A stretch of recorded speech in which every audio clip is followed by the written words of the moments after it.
Listen to better music and listen to music better.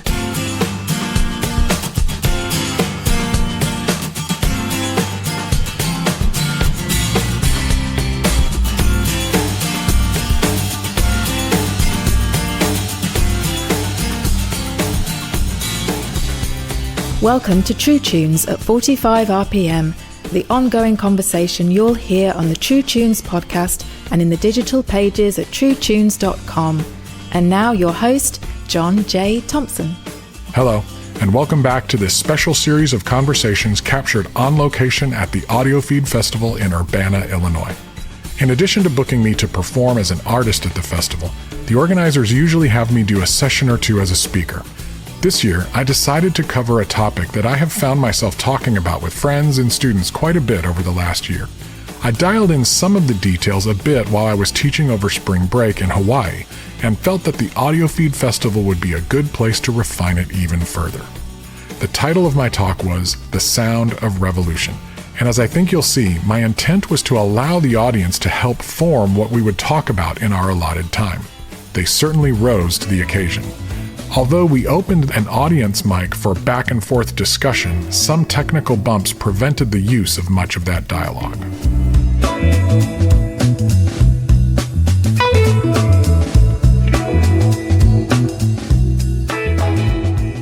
My name is John Thompson, and it is good to meet you.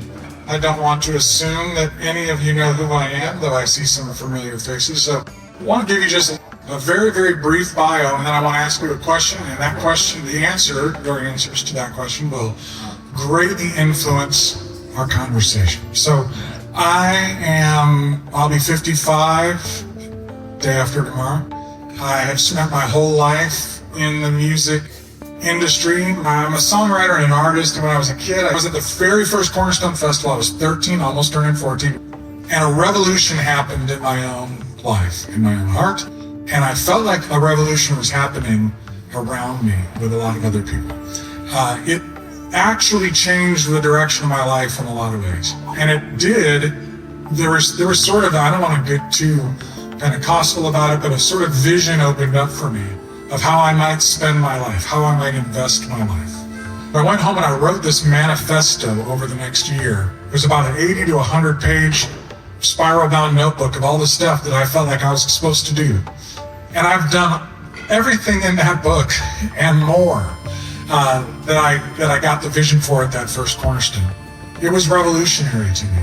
My career, my work, took me into literally the middle of the mainstream music industry. I spent 10 years working in publishing at EMI and then Capitol Christian Music Group. Never thought I'd find myself there. But before that, I spent years with a company that I started called True Tunes, which was a record store and a concert venue and a magazine that ended up going all over the world. Didn't think that would have the impact that it had. The vision was, I'm going to be in a band, and I'm going to write songs, and I'm going to reach kids that are just as screwed up as me, and I just want to have a day job that will allow me to make music. So True Tunes was going to be my day job. The year I launched True Tunes at Cornerstone, this was in 1989, when I was 18, almost turning 19. I launched True Tunes at Cornerstone, and True Tunes blew up in one day. My band also played the first day that we did what's later became known as the impromptu stage. I brought a PA and I found an outlet, and I asked the director, hey, could we just set up over there where it says swine? Seems appropriate. And just play over there. And he's like, look, you can do whatever you want. Because I was donating almost all of the money from the True Tunes store. I kept 10%, donated everything else. So he's like, you play wherever you want. He goes, I'll put you on the main stage if you want. I'm like, no, we're not ready for that. But just over there by the swine sign, we'll just play over there. So that was my band's debut at Cornerstone. And, maybe a few hundred people stand around and go, yeah, they're okay. But True Tunes took off. And from that day forward, I was Mr. True Tunes, and my band was always the thing that the guy from True Tunes is doing. So I was like, oh, I've ruined my life. On day one, I was like, I had a major crisis. I was like, this is not how my life was supposed to go. Well, that continued to grow and then crash and burn. Whole other story. I could tell you some other time. And then I ended up going to work for Cornerstone. And by the time I was 32, I was the main stage MC. I was handling all the sponsorships. I was the one guy that their one friend who actually knew how the music business worked, right? So I could go to Nashville and meet with people, and I could line up sponsors and get the big screen paid for and all that stuff. So I worked the music business side of things for Cornerstone. Did that for a number of years and ended up moving to Nashville from Chicago 18 years ago. And after we decided to move there, which really had nothing to do with the music business, why we went there because I was pastoring this little countercultural church in Aurora, Illinois, and learning a lot about community and a lot about just the importance of things being small and intimate. And we felt like we should do that in Nashville. We had always been avoiding Nashville. We called it our Nineveh. We would go anywhere in the world. We went to Europe many times. I went to Latin America. Anywhere God wants us to go, but not Nashville, because I had this perception of Nashville from having gone there so many times for the music business, and it was tainted, and I just didn't want to go to Nashville. Finally, in 2007, we felt like that was where we were supposed to be, and it has been where we're supposed to be. So, there's all that in a nutshell.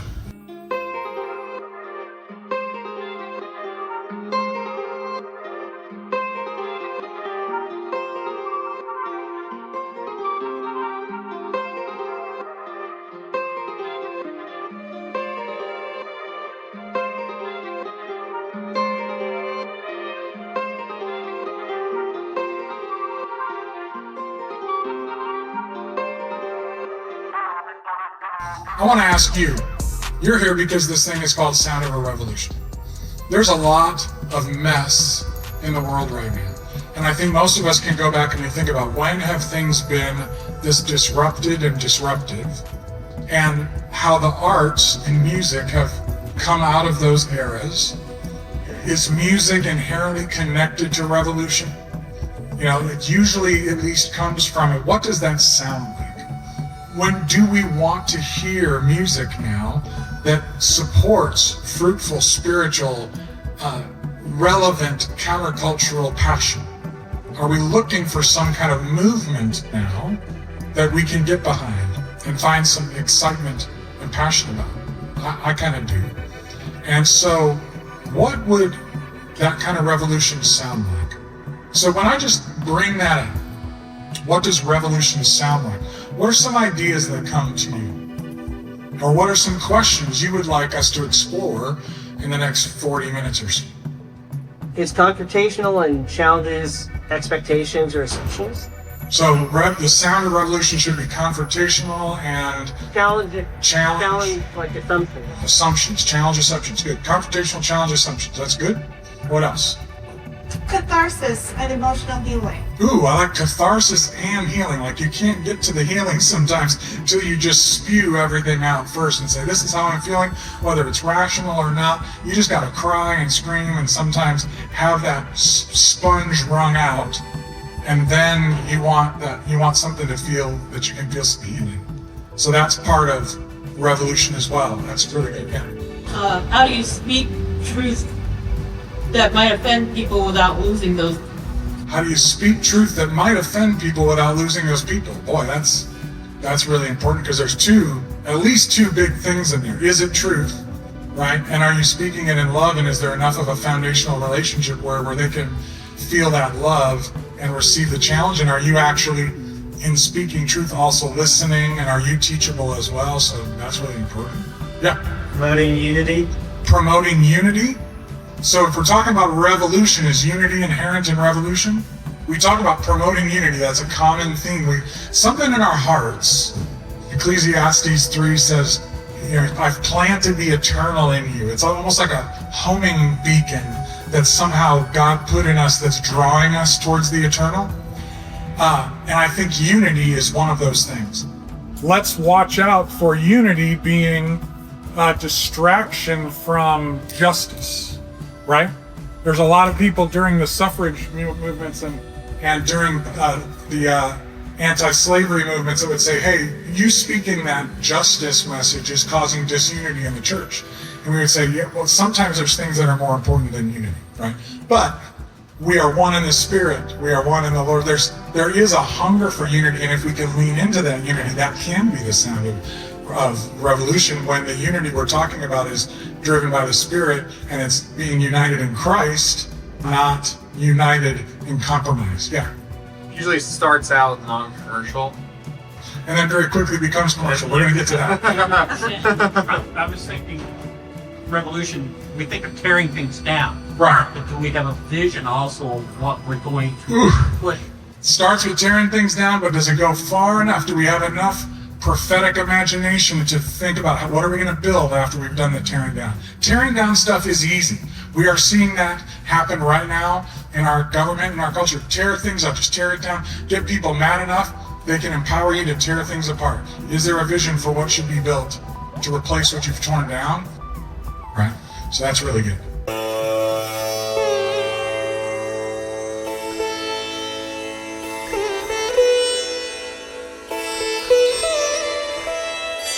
When I think about the sound of revolution in my generation, I grew up always wishing I had been born like 10, 15 years earlier, because the music of the 60s, the counterculture of the 60s was so awesome. It was so much better than the music of the 80s, right?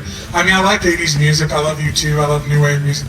But, man, you think about Woodstock, right? You think about the counterculture. You think about the civil rights era. And the thing is, like you mentioned, stuff started non-commercial, but really the message, the music that we have seen, the artifacts that have been left for us are all very commercial. They're films, they're records, they're products, they're things that have been turned into plastic and sold, and lots of money have been made off of it. So we have a very commercial version of revolutionary products that we can go, ooh. A lot of people are saying, where's the revolutionary music happening now? The revolutionary music that happened then, I would argue, was the tip of the iceberg. It happened after lots and lots of stuff happened under the radar. Lots of small-scale stuff. In our world, in the sort of spiritual family tree of this sort of thing, when we talk about what was called the Jesus movement, some of you might have seen the Jesus music movie that I was in way too much. Didn't think I was going to be in it as much as I was. They left me in there to be the kind of black shirt wearing negative voice. That's okay, at least I got the good role. But the Jesus movement that today's evangelical people like to position and locate in Southern California with music that sounds a lot like today's CCM and modern worship, they're cherry picking based on the products that came out of that, right? Life magazine and Time magazine went and took a bunch of pictures at Calvary Chapel of really attractive looking, cool Southern California people. That makes good copy. And so all of a sudden the story gets reduced to a Jesus revolution happening in Southern California, when the history of the Jesus movement goes back to the 50s, and it's largely in the Catholic Church, it's in the global South, it's in Europe. In America, it's happening in Florida and Chicago, it's in Canada, it's in the Pacific Northwest. Even in California, it's happening in San Francisco way before it's happening in Southern California. Are you guys hearing about that? No. And there's some really goofball stories too. There's like fundamentalists in San Francisco that are doing these cool-ish ministries to drug addicts where they're like, hey, we want to love on you, we want to help you get clean off of heroin, but you got to wear a tie and read the King James Bible. And kind of like, we're going, oh, wait, that's not going to be really cool in a movie at all, right? So we're not going to tell that story. The revolution that got televised, it's like the grandchild of what has been happening organically in the hearts and minds of people all over the world. We have to be careful because it starts non-commercial, it becomes commercial, and then we think of and romanticize the commercial version. We have constantly been taught to judge the efficacy of things based on the values of the Industrial Revolution and modern American commerce. We think, even most Christians tend to think, if it's big, it must be working. If it sells, it must be good, right? If I taste it and I like the taste of it, it must be good, right? These are all of our values are more formed by the values of commerce than they are formed by the values of the Spirit. We all need a cause we can live for, something we can believe in, from life's beginning to life's end. As men we just can't ignore all this pain that surrounds us. Here's a basis for living, relief from life's pains to be given. But in what cause can we trust? Can we trust now? Ooh, come join me in a revolution against the constitution of the institution of sin. So, when we talk about counterculture, are we really being countercultural or are we being subcultural? And I would argue that the Christian culture since the early 70s, really probably since about 72, it's hard to, there's not like one pinpoint. We like that when we're making stories and we're writing articles. But there's a big difference between being countercultural and being subcultural. So a counterculture is a group that wants to actively subvert and change the prevailing culture, right? Their job is not, they're not trying to exist within the culture and make peace with it. They don't care about unity, right? They want to subvert it. So in the 50s and 60s, when the civil rights movement was happening, the counterculture was saying, we want to change the prevailing rules and laws and culture that are keeping people of color from having the right to vote, that are keeping separate drinking, all that stuff. They wanted to change the culture. That's counterculture. Now, subculture is going to be when a group exists within a culture. They don't really care about changing the mainstream culture. I put some cool goth kids up here. You can't really see. They have so much white makeup on, they're already dissolved into the background. But and you know that I play with one of these bands sometimes. So this is close to me. That's why I can put my people up there. But the goth kids don't want everybody to become goth. That would be the worst thing to happen, right? Because then they're not cool anymore. They're not different. Subcultures exist within larger cultures. They just want to maintain a unique identity within that culture. They zig when the rest of the culture zags to an extent. They are still largely defined by their consumption, even if they are defined by being antithetical to that consumption in some ways. Their values will diverge, but they are still a subculture. They have no intention of subverting the entire culture. There might be small variances within their value system, relatively speaking. To them, they don't feel small, but if we were to look at it and extrapolate it at a wide level, there would be relatively small variances. The key thing is subcultures are not trying to change the overall culture. They are trying to gather people into their tribe to form community and sometimes make a wild amount of money, right? I'm not talking that, I don't think that there's a huge amount of money in goth culture, right? But what are some subcultures that you can see happening within America today, in your culture? You see subcultures that they don't want to change the mainstream culture, but they're doing they're turning a profit. What are some subcultures? They don't, by this definition, they're just trying to draw people into their tribe, make some money, sell some swag, some books. What are some of those? Instagram health influencers? Health influencers, that's great. They definitely would all be out of business if the whole world went that way. But they can form their little cults, their little subsets, and they can have a little bubble within there. And they want to pull just enough people in there, right? So that's good.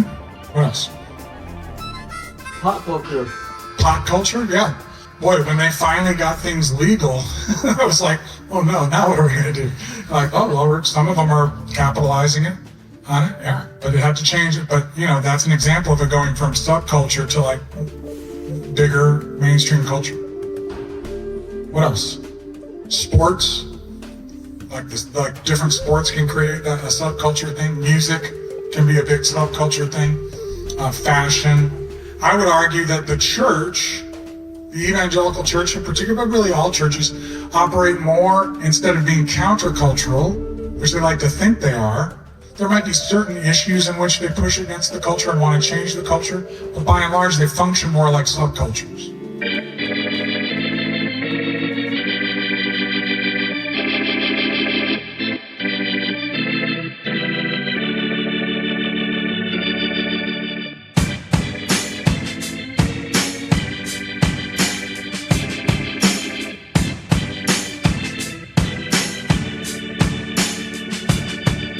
So when I went to Cornerstone, I grew up Episcopalian and it was part of this church that has this ancient liturgical thing. And a lot of times it felt a little bit disconnected. It was just kind of what you grow up in. But there's things I appreciated about it. And they were very tolerant of letting us kids do kind of whatever we wanted to do. One benefit was I never once heard an Episcopalian priest or youth pastor or parent ever say that music is the devil's music. Now, a friend of mine in school who went to an evangelical free church, her parents thought jungle music, oh my gosh, took me about 15 minutes to realize what they meant by that.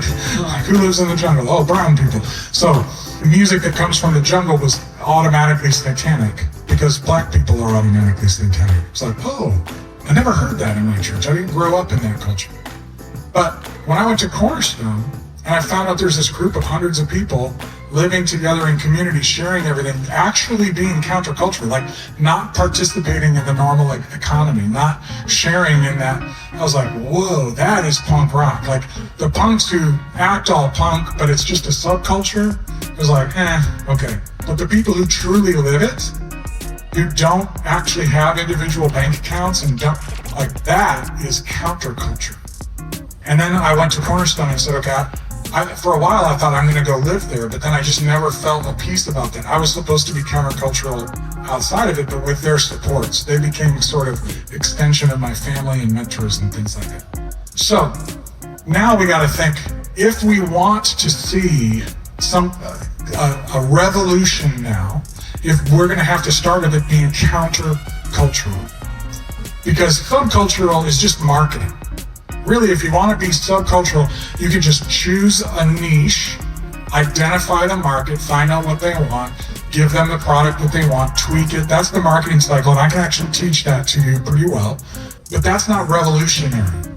Even innovating a new product that people haven't heard of before, a new kind of blender or a new app, that might be considered revolutionary. It's really just evolutionary. When you want to talk about being revolutionary, you're going to have to go into the culture and subvert it by saying the prevailing values here are corrupt, we do not accept them, and we want to turn this around. But we have to cast a vision for what is better. Just burning things down is not enough. If we're not winning people into an idea of a vision that is bigger and more beautiful and more winsome than the chaos and corruption and sleaze that we see right now, all we're doing is setting things on fire. The sad thing is, the way things are going right now, when things get bad enough, for a lot of people, setting things on fire is progress. And that's where we're kind of heading. Things are gonna get so bad this way that you'll see revolutions that are purely destructive. Being citizens of a kingdom, a spiritual kingdom, we have an inheritance that we have examples, even in the scriptures, of people that had no intention of overthrowing Rome. They had no intention of overthrowing the temple system. They were stuck between religious hypocrisy and political power, but they weren't worried about either of those things. Yet they were revolutionary in the power of their love, in the way they could upset everything and turn it over. What did they do? They offered a vision of a totally different way of living. But who did it attract? It's probably some examples of some people with some money and some power and some influence that were on the margins of that. For the most part, it attracted the least of these. It attracted the people at the bottom of the pile, right? So another thing that we're going to have to disabuse ourselves of here is thinking that we win when we attract the influencers, when we attract the people with the money.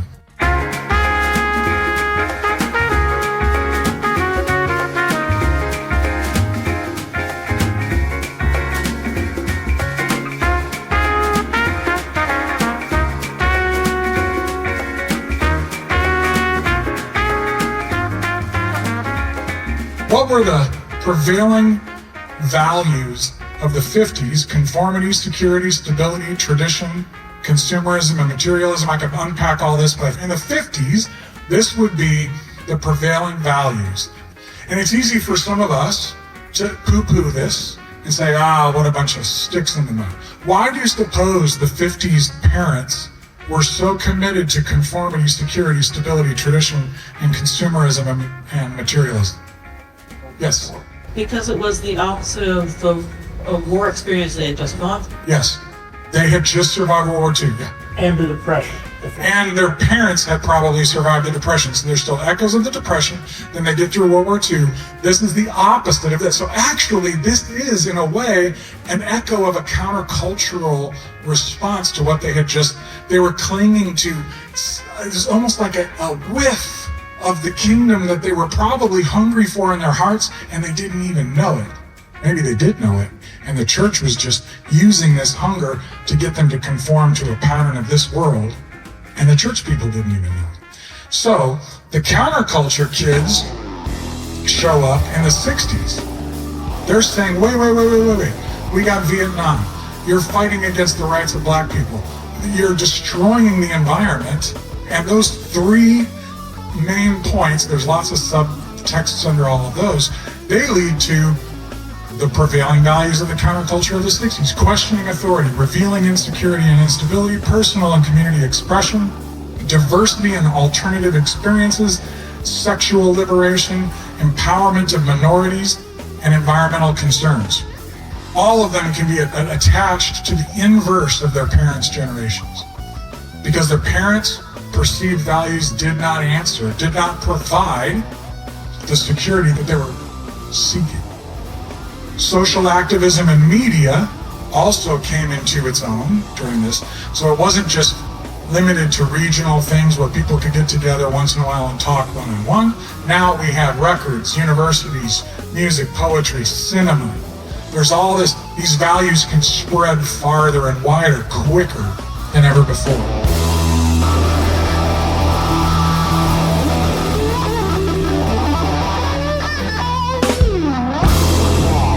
Don't go away. The True Tunes podcast will be right back after this. We're back with the True Tunes podcast.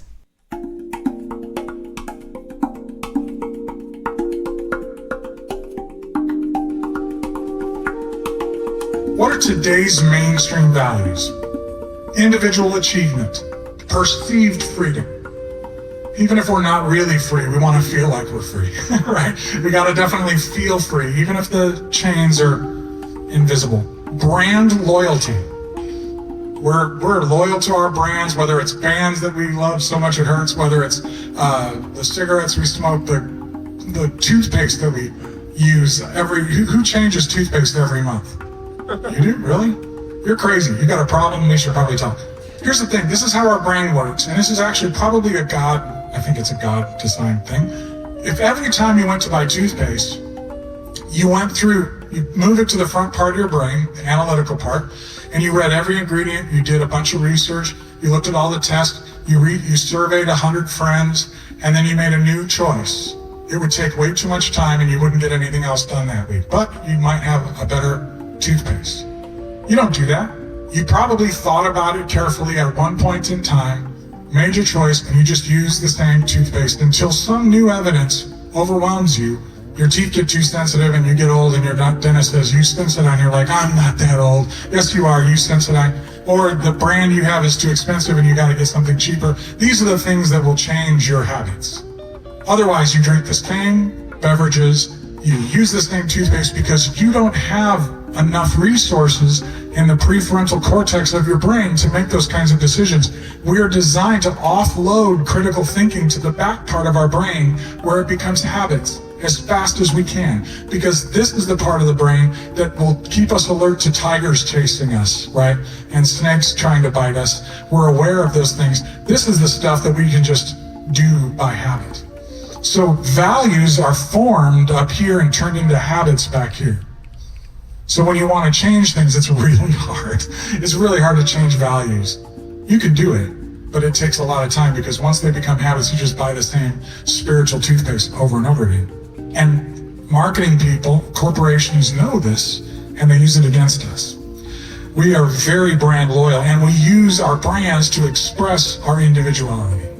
Through social media, through the things we wear, our consumerism is how we become individuals.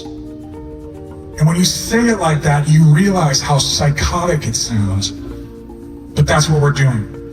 more values today. Consumption as expression, which leads to superficial satisfaction. We feel really satisfied in the moment that we're consuming something, and then we feel frustrated and empty and broke, and we have this debt.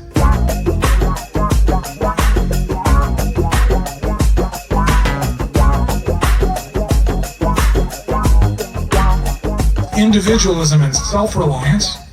Who here, be honest, close your eyes so that you all feel you can be honest. I'm just going to judge you from up here. Who here would rather Google a question than ask a person? Yeah. So, and I'm the same way. It's like, it's going to take time. Or I'm embarrassed in the fact that I don't know this, right? There's all kinds of reasons. We could just ask ChatGPT or Google, and what's the difference anymore? And we can say, I don't want to admit that I don't know this. I don't want to ask a human for help because I got robots that will help me anonymously. It's individualism, right? And it is self-reliance. What does that ultimately do? It erodes our sense of community and our sense of connectedness to everybody else.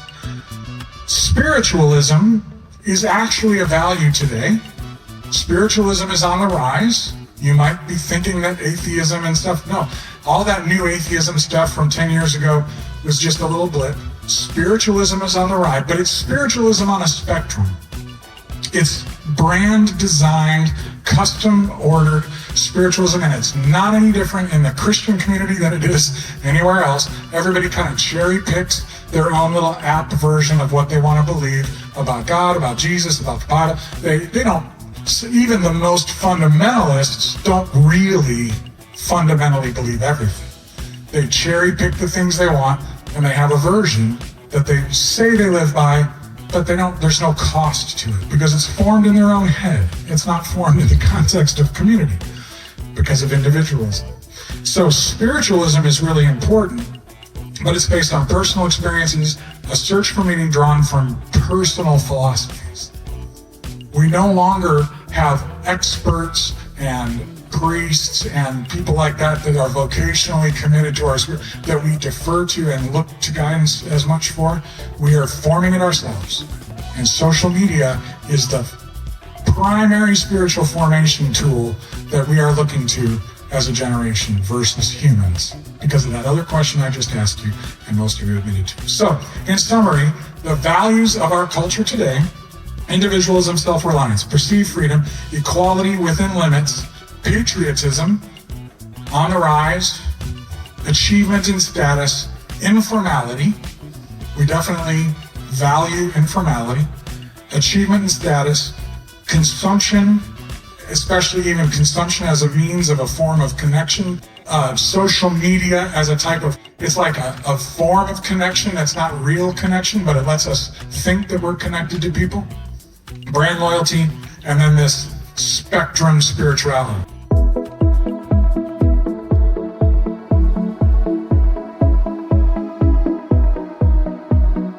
Now, how would a countercultural revolution deal with these issues? With that list, what would a countercultural system need to offer to subvert that list of values? So, yes. Centered spirituality. Centered spirituality. Tell me what that means.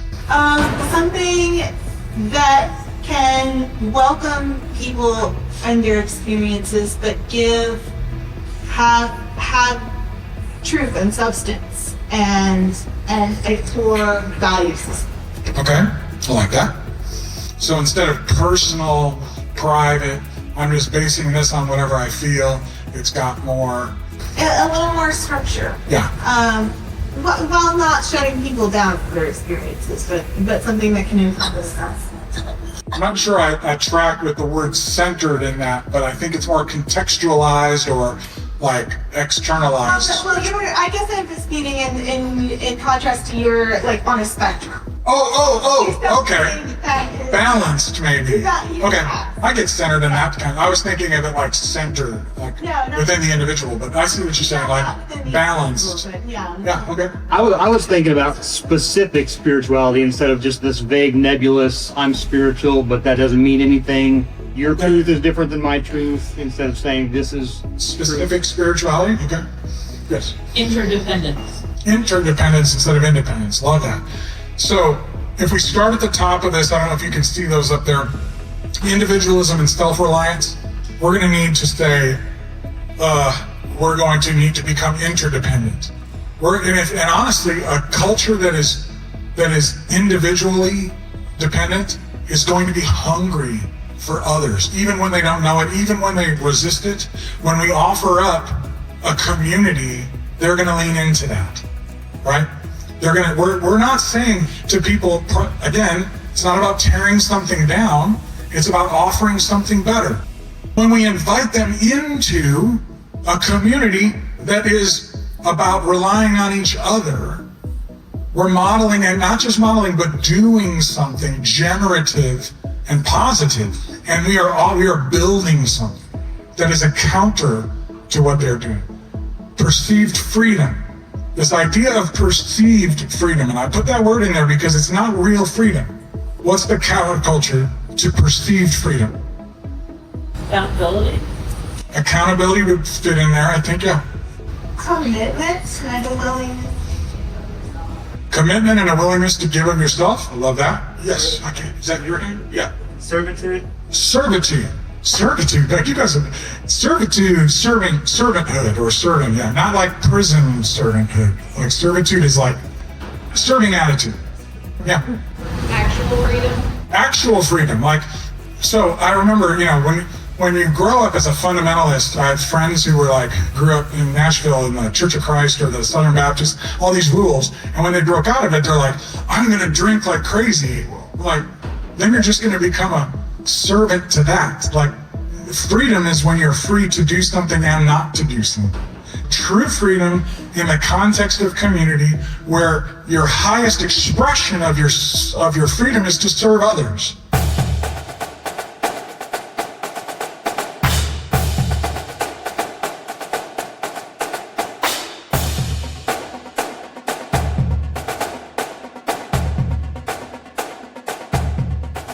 Now, patriotism, if that's a prevailing value, what's the countercultural response to patriotism? I'm gonna get myself in trouble this time.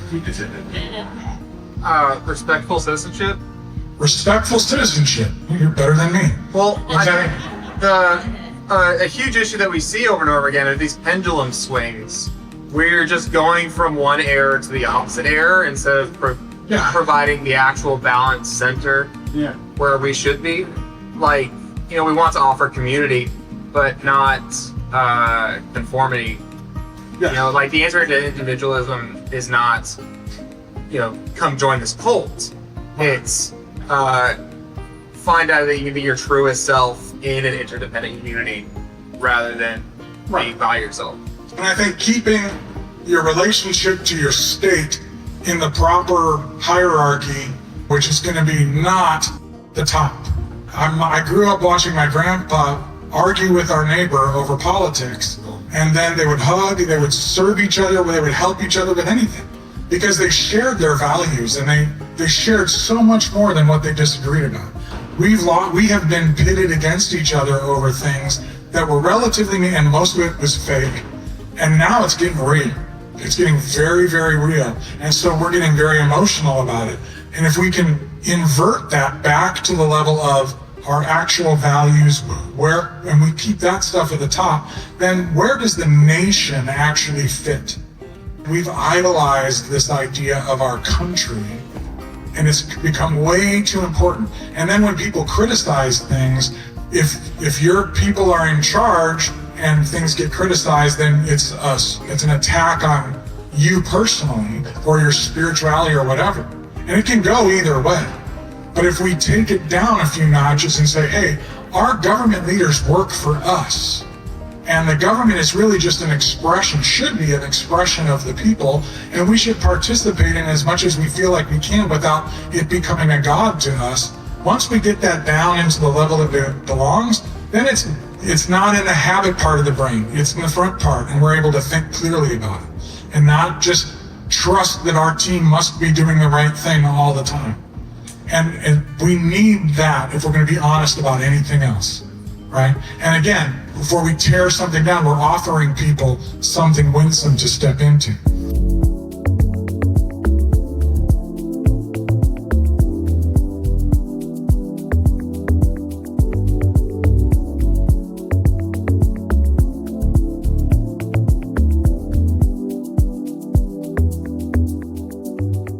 Informality, the only comment I have on this is that I do think people hunger for moments of formality. I think that we've gone into a life that is all jeans and t-shirts. I mean, I've prayed for that when I was a kid. I never wanted to dress up for anything. But there are moments in life where some formality is actually something people hunger for, because it says this moment is special. This space is special. Whether it's decorating a room, whether it's how we dress, whether it's sitting down at a table for a meal, there's moments of formality we've lost. And I think that as a people, going counterculture in that and saying, we're going to actually dress up as a group and we're going to have a nice meal together. We're going to do something that shows respect to each other. It shows, there's various things you could take some time and think about that. But I think that this sacralizing informality is something that's leaving a void. And we can step into that void creatively and artistically.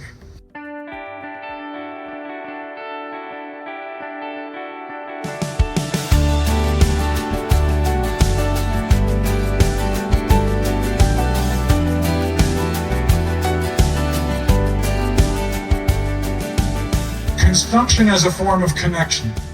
How do we become countercultural here? We know that consumption is a bastardized form of community, so how do we go against it? Create. Say it loud. Creation. Not creation as a form of community instead of consumption. Amen. So do something, get off your butts and actually create something together. It doesn't have to be commercially freaking viable. You don't have to make music that anybody outside of your group is ever going to hear. You don't have to go make a film that's going to make something, do something, create something. That's going to be the form of connection, not consumption. Just creating a conversation. Any of you listen to my podcast, I hope you see that a conversation is a form of art. I don't say it, but I try to demonstrate it. That when you sit down with somebody, it's not just you've got a point to make, they got a point to make, or they got something to promote. It's about the dance that goes back and forth between people. You're creating something there. So that's not just a form of consumption. Brand loyalty. What if we were to do something where when we got together, we consciously didn't wear anything that had brands on it? Like something like that. What if we just tried to become more aware of how we turn ourselves into personal brands? What if we recognize the imago Dei in the people in our community beyond the way that they're habitually having to feel like they brand themselves?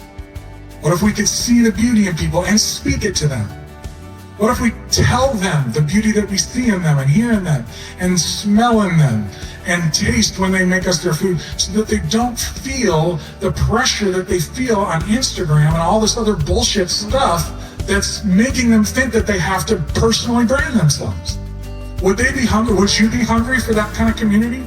Do you feel like you could step into a group of 10 people that actually saw you and honored you and valued you, not putting filters on your face to remove your blemishes and making you look a little thinner than you were and a little younger than you were? If we can do that and create that kind of space, that is countercultural. People will want to enter into that and they won't want to leave. Yeah. It's like, instead of like a brand loyalty, it's like a kingdom loyalty, where loyalty to the kingdom, God says, come as you are. Everyone comes as you are, not holding yourself to one brand and one specific identity. It's actually holding yourself, saying, we're loyal to the kingdom, which means everyone comes as they are. And then when you enter in, you start Exactly. Exactly.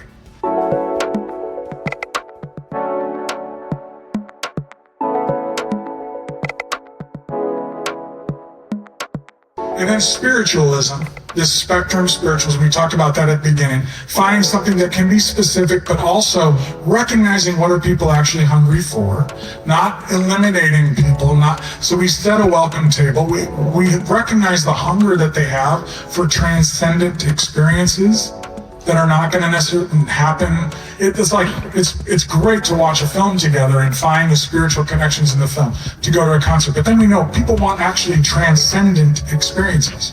And listening to a TED talk from a pastor and hearing kind of C- opening band worship music to open for the TED talk, that's great if that's what we can do, but that's not necessarily always going to be a transcendent experience. But then comparing your worship time on Sunday to like Sigur Rós and the best speaker you've ever heard is also using commercial criteria to judge your product by.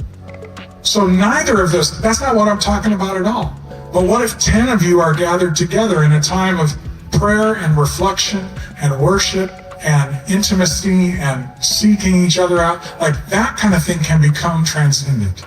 And deep thinking and feeling and honoring and all of that stuff in a small scale thing. It's not going to move the needle on any influencer scale, but it's going to be revolutionary to those people. So even this novel that I just finished is a story imagined, but it kind of flows out of the last book I wrote, Jesus, Bread, and Chocolate, was all about trying to get away from the corporate values that define success. So coffee, bread, chocolate, beer, music, all these things that we judge them whether they're successful or not by how big they are or whatever. And I broke them down into some different values. And then we were on a backpacking trip with one of my older sons, and he said, how would you tell this as a story, like you used to tell us at bedtime? And I said, well, that's a good question. So I started making up a story around the campfire about a group of musicians in their 60s and 70s making music with college students, and it blended the music that they all loved. So one of the characters is Hispanic, one is a white guy from rural Tennessee, one is African American, they're all the older guys, and then a couple of college students, which are really based on a lot of the students I've worked with. And they just start making music because they are hungry for something authentic. And it's about what are we really looking for in music. We think, not all of you, but being in the spot I'm in, I have hundreds and hundreds of people coming. How do I get a record deal? How do I get a publishing deal? Can you take this song to this guy? Can you do? They think they need access to something to be successful. And I've learned to flip the question and help them wonder, what do you really want out of music? What's going to really bring you joy? How are you really supposed to be using your gifts? So I imagine a story in which this accidental band actually gets opportunities to go really big. And then it starts to undermine the reasons that they're doing what they're doing. And they have some hard choices to make.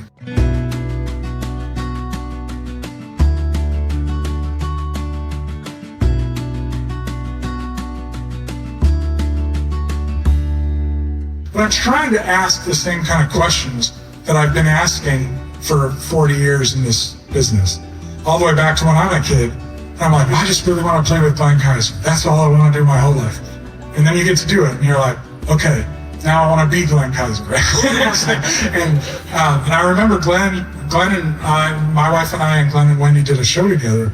And after that show, they stayed at our house, and Glenn actually got in my face and said, what's wrong? Something's wrong with you. And he could tell that something was wearing on my heart. And we knew each other enough that he could get in my face about it.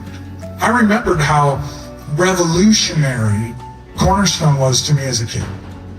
And it just set me on fire. And it did propel me through that first whole chapter of my own music to an extent, but really the True Tunes years. But that was all coming to a crash. And I was watching it all burn around me. It was all going up in flames because people they were basically not doing what they promised they were going to do. And Glenn sensed that. And he prayed with me, and he confirmed that what was happening was not right. And at that point, he said, at this point, I knew I was out of a job, and I had offers from Nashville, and he said, I don't think that it's the right time for you to go to Nashville. And I didn't either, so we didn't go. We did go a few years later, and at that time, he said, I do sense that this is the time for you to go. But this revolution, when we think we want to see revolution big, we want to see millions of people in the street, and we want to hear a song that everybody is singing, and we want anthems. I mean, I'm not lying. I would love that too. But that is the tip of the iceberg. What we need is the iceberg. What we need are lots of people in small groups gathering and doing this building that we just spent all this time talking, when we offer the counter to all of this stuff in small cellular ways, the organism can grow much more passionately, much more healthy than the organization that we're trying to subvert, right? So we start by building the positive thing, and we don't worry about burning down the other thing, because people will lead it and they will embrace the new organism. And then we trust, if God's going to put his breath on a song and it's going to go across the world, God's going to do that. That's not our job.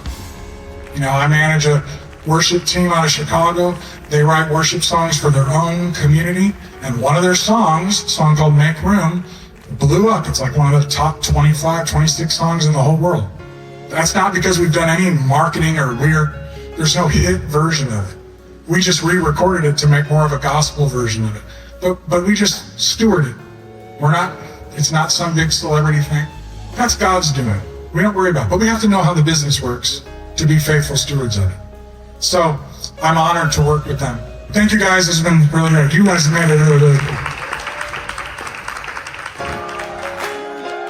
God, we need you to shine your light on our hearts, God. Expose anything that's not like you, Jesus said. Shake up the ground of all my tradition, break down the walls of all my religion. Your way is better, your way is better, yeah, yeah. Hey, all my religion, your way is so much better. So just shake it up, shake up the ground, do it, God. All my tradition, all my religion, your way is the best way. Oh, Lord, do it, God. Shake up the ground, shake it up, break down the walls, break it down. Your way is the best way. Oh, just shake it up, shake up the ground, all my tradition, all my religion, your way is better.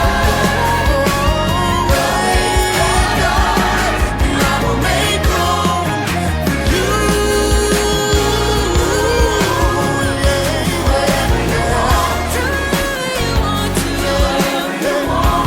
Come do whatever. I will make room. Oh, just for you, God, and only you. Come do whatever you want. And that was it. Other than the great folks who stopped me throughout the rest of the day with their thoughts and reflections on what we had talked about. I'd love to hear from you, too. What do you think revolution should sound like? Do you hope music might start sounding more countercultural soon? I know I do.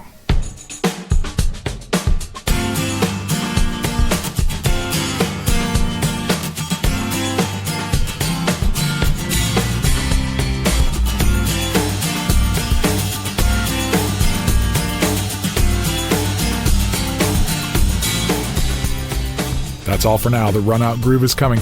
If you dig the show, please subscribe and spread the word. Also, please leave us a review and rating on Apple Podcasts, subscribe to our email list at truetunes.com, follow us on Facebook at TrueTunesNow, and find and follow our weekly Spotify Gallery Stage mixtape. You can find me on Twitter at John J. Thompson and on Instagram at TheOnlyJJT and at TrueTunesMusic. And you can support the show through our patreon.com/TrueTunes community or via a one-time tip linked on the show notes page. So tell your friends about the show, post it on your socials, and let us know what you think. Thanks. True Tunes at 45 RPM is produced by John J. Thompson and Bruce A. Brown for Gyroscope Productions and is intended for the private use of our listening audience. The contents are protected by US copyright law and are the intellectual property of Gyroscope Productions, with the exception of songs or clips that are from previously copywritten materials. Everything on this episode is used by permission or under fair use provisions. Cheers. We'll see you next time.